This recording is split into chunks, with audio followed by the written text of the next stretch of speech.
In a word, tragic. Aaron Hernandez had a life most people could only dream of on the outside.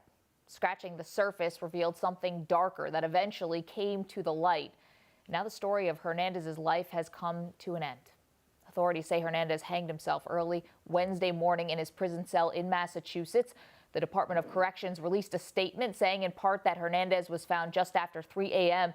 using a bed sheet to hang himself from the window of his single jail cell. He was transported to the hospital where he was pronounced dead. Authorities also said that Hernandez was not on suicide watch at the time, and there is no evidence that he left a note. Hernandez was serving a life sentence for the murder of Odin Lloyd. He was acquitted just a week ago of a double murder in Boston, although he was found guilty of a gun possession charge. That is all moot now, as Hernandez has apparently taken his own life. He was just 27 years old. SI senior writer Michael Rosenberg wrote about Hernandez and specifically his relationship with his older brother Jonathan, who used to go by DJ. And Michael joins me now. Michael, Hernandez may never have been a free man again, but what did he leave behind? Well, he leaves behind, his fiancée, Shayana, his daughter, Aviel, and his mother and his brother, Jonathan. And I think it's hard for a lot of people to fully appreciate and understand because they understandably focus on the crimes that he committed and was accused of committing. But to them, this is family. I mean, there's a little girl who's never going to really know her father.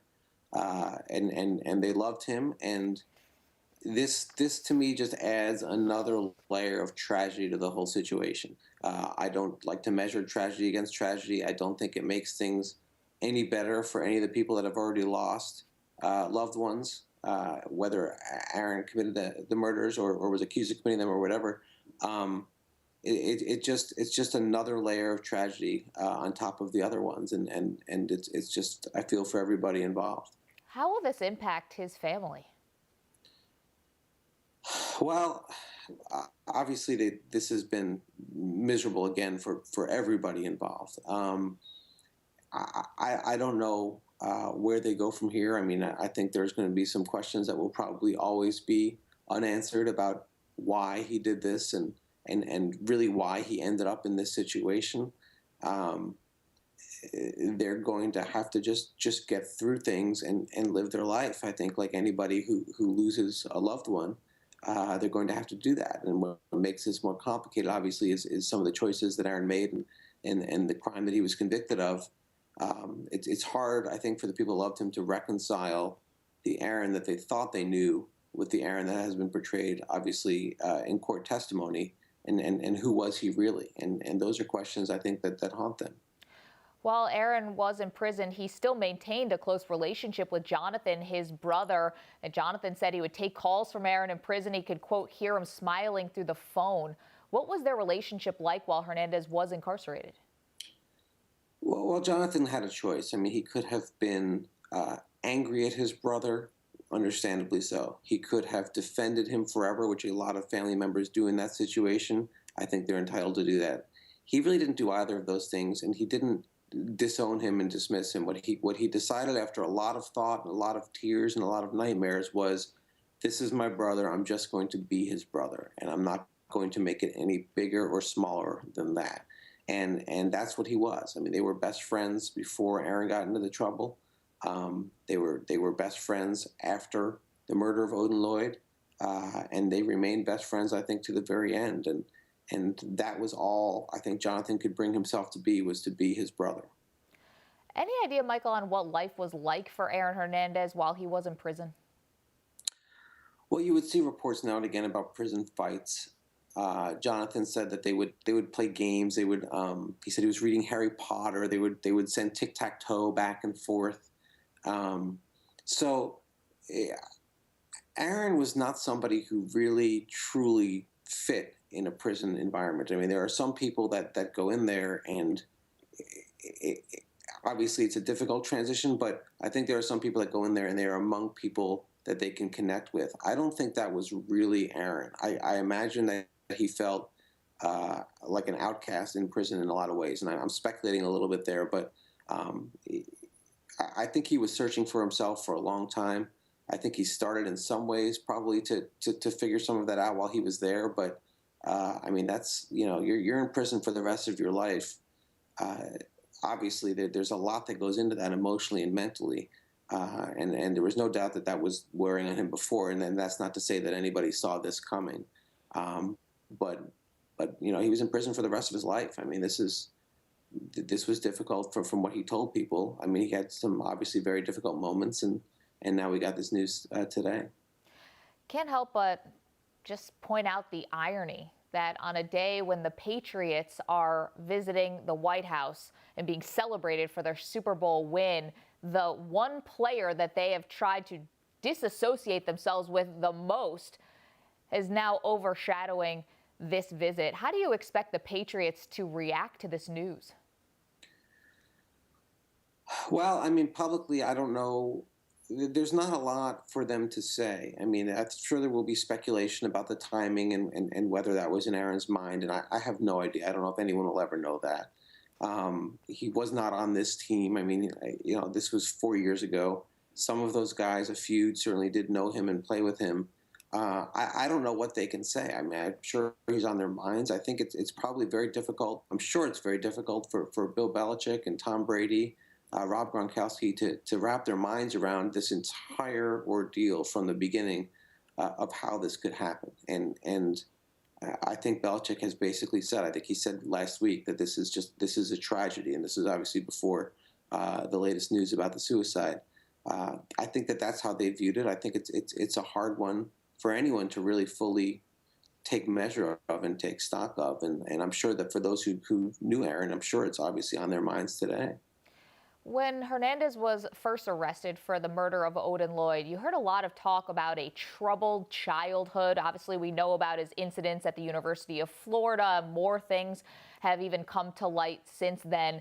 You went back and looked at his history. Of course, you spoke with his brother. One of the big turning points of his life was his father, Dennis, who passed away. How deep are those wounds still to this day? And for people who say that Hernandez came from a troubled home, is that accurate?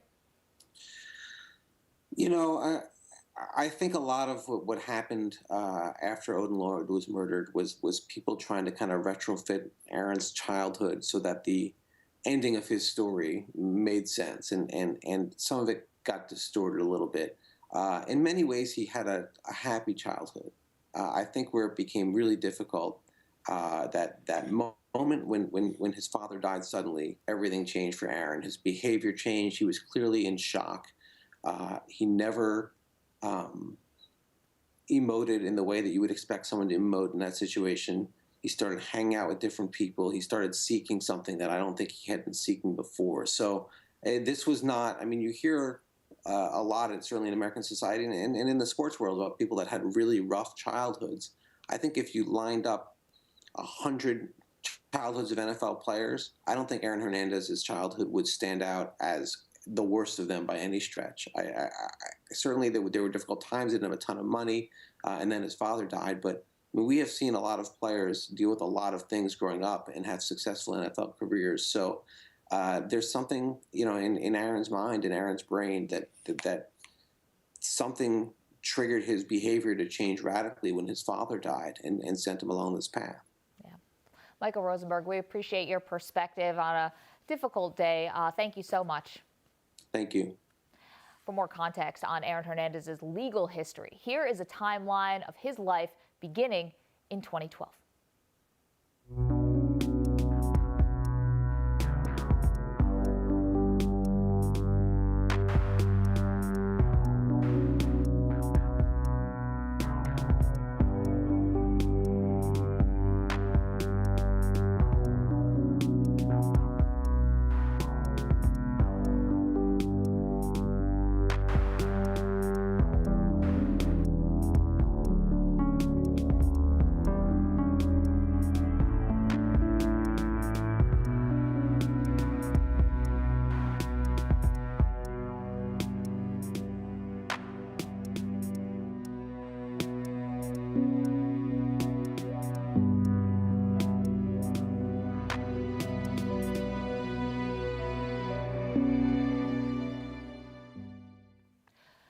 Michael Mcann is Sports Illustrated legal expert. He lives in New England and has covered both of Aaron Hernandez's murder trials, and he joins me now. Michael, first, just from the standpoint of the prison, what happens when someone appears to have hanged themselves? Sure, Maggie. So when something like this happens, obviously it's horrendous, and prison authorities will then investigate the circumstances of the suicide. They will conduct an internal investigation, and they'll also consult with local law enforcement and potentially state police, depending upon the circumstances.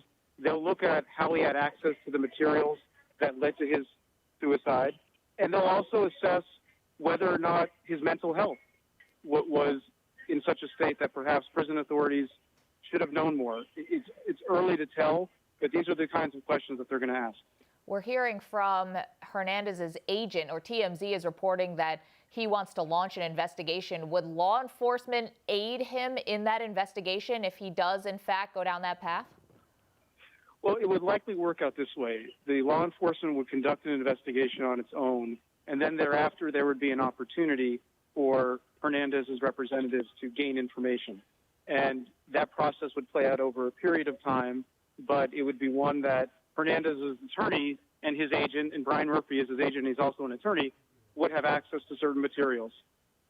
What about the appeal that's happening now of of the murder of Odin Lloyd? Is that going to continue even after this news? No, it will be rendered moot because of the fact that the person who is filing the appeal is no longer alive. The appeal itself no longer has a purpose. The legal issues could be reviewed, but obviously the practical effect of it is been rendered moot by his death. We expected that Hernandez was going to be sued in civil court by several parties. So legally, what happens now? Even though Hernandez is gone, can his estate still be sued? Yes, his estate can still be sued, and he has been sued. And what happens is the estate takes over as the defendant. And this is something that does happen where a defendant in a civil lawsuit passes away. The estate will then replace. Now, it gets a little tricky because some of the claims can be rendered moot, but the general gist of it is that the estate will take over the lawsuit as the defendant. Whether or not there's a lot of money there to sue is a separate issue. Yeah, but we know that Hernandez had signed a big extension before he was charged with the murder of Odin Lloyd.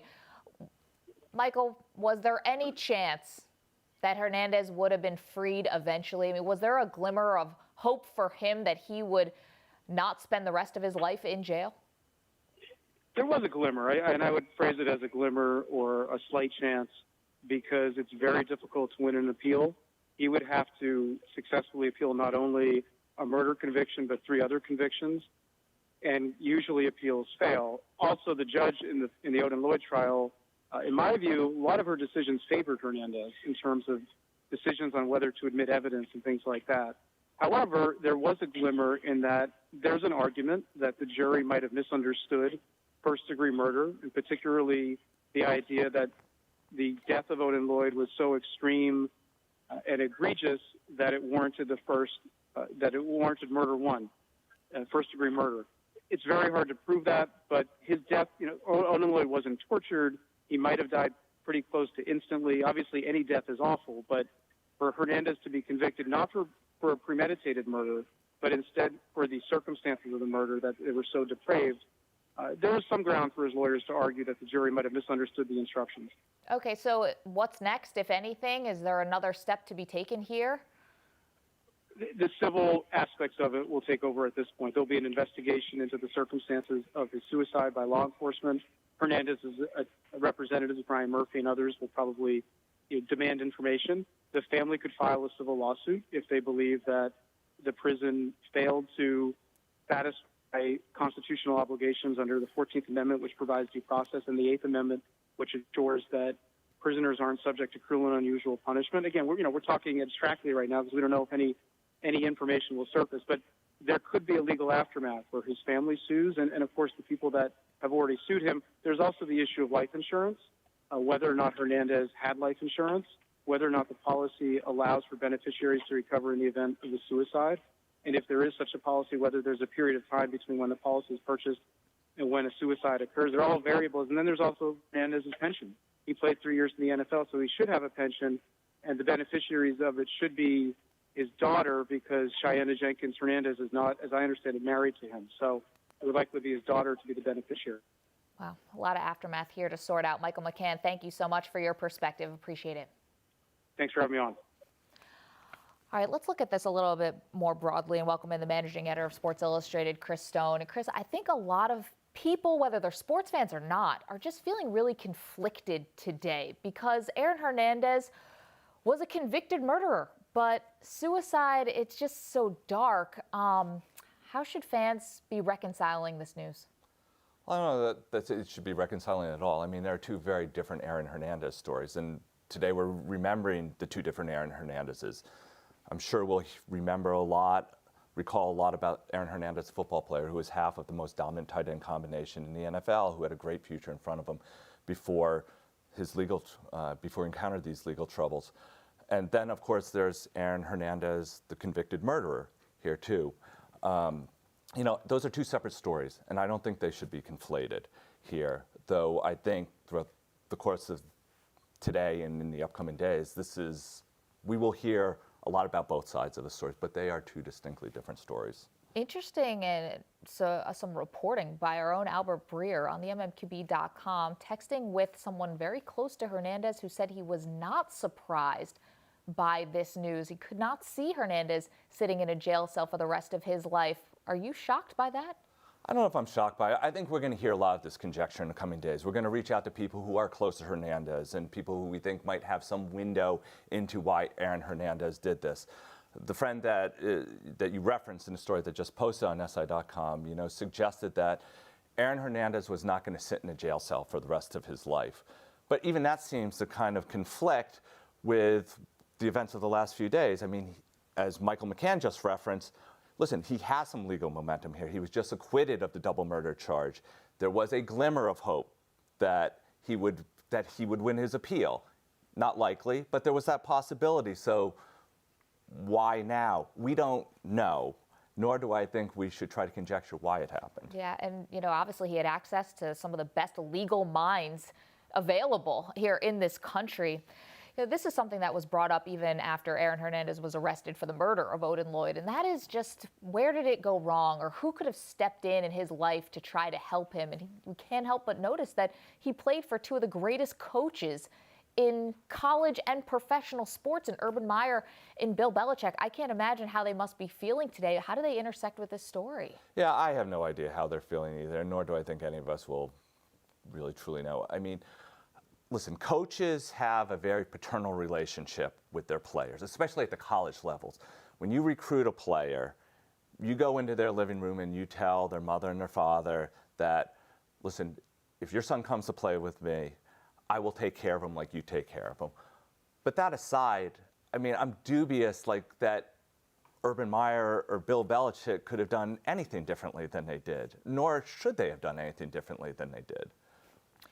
The Patriots are at the White House today. I asked Michael Rosenberg about this. I mean, just ironic, on the day that they're being celebrated for this great Super Bowl victory, now it's being really, imagine, overshadowed by this news. Are you expecting anything from the Patriots, from the NFL? Well, the Patriots have already made it clear that they are not going to address this at the White House today. We'll see what happens, because that's the question that's on everybody's mind. This is a ceremonial thing. But the news today is that their former teammate, a person who was a very important part of the Patriots dynasty, apparently committed suicide today. So how can we not address that question? I mean, if anything, it just kind of adds kind of a more surreal quality to an already somewhat surreal story. We're not going to compare tragedies by any stretch, but in terms of putting this in context, not just today, in 10 years, in 20 years, I mean, this story already took so many dark twists and turns, but how do you think we're going to remember Aaron Hernandez and everything that goes along with him? I think going back to my earlier answer is that we'll remember the two Aaron Hernandezes.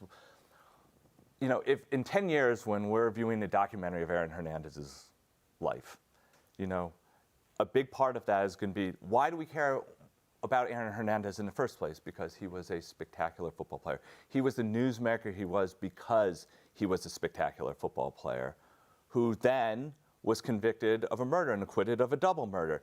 And that's a separate story, which is an integral part of the Aaron Hernandez story. We'll remember the two, but I just hope we don't conflate the two. Yeah. Personal side for you, you're a Boston native, right? This is a big story. This is a big story, especially for fans in Boston. They're always so territorial. They really embrace their athletes. What do you think the people of Boston are feeling today? I mean, Monday was Patriots Day. There's a lot of emotion going on in that city, I imagine. Listen, I think it's jolting, no doubt. I think whenever you see the headline, star former Patriot commits apparent suicide, how does that not jolt you? But on the other hand, I think, growing up in New England and, still following New England sports very closely, I think a long time ago, people separated the two Aaron Hernandez's here, and I think even there was a lot of debate this morning about whether we should be even calling this a tragedy, because the tragedy is that Odin Lloyd was murdered, Sure. And so I think people are very careful about how they're allocating their sympathy here, but there's no question that it's a jolting story. Yeah, and just complicated story, and it was That clearly... we just don't know a lot about. What we know right now are the very basic details of the story. And of course, continuing coverage of the aftermath of Aaron Hernandez's apparent suicide. You can stay tuned to SI.com. Of course, our Twitter handle at SI Now. Chris Stone, thank you so much for trying to provide some kind of context here. I know people are just sort of grasping today, just sort of getting over the news and kind of taking it all in. So we appreciate it. Thanks, Maggie. Thanks. That will do it for us. We're going to see you tomorrow at 10:30 a.m. Eastern. Of course, we'll be talking NBA then, back to some of the regular news. But for now, keep it locked to SI.com for the continuing coverage of the aftermath of Aaron Hernandez's apparent suicide.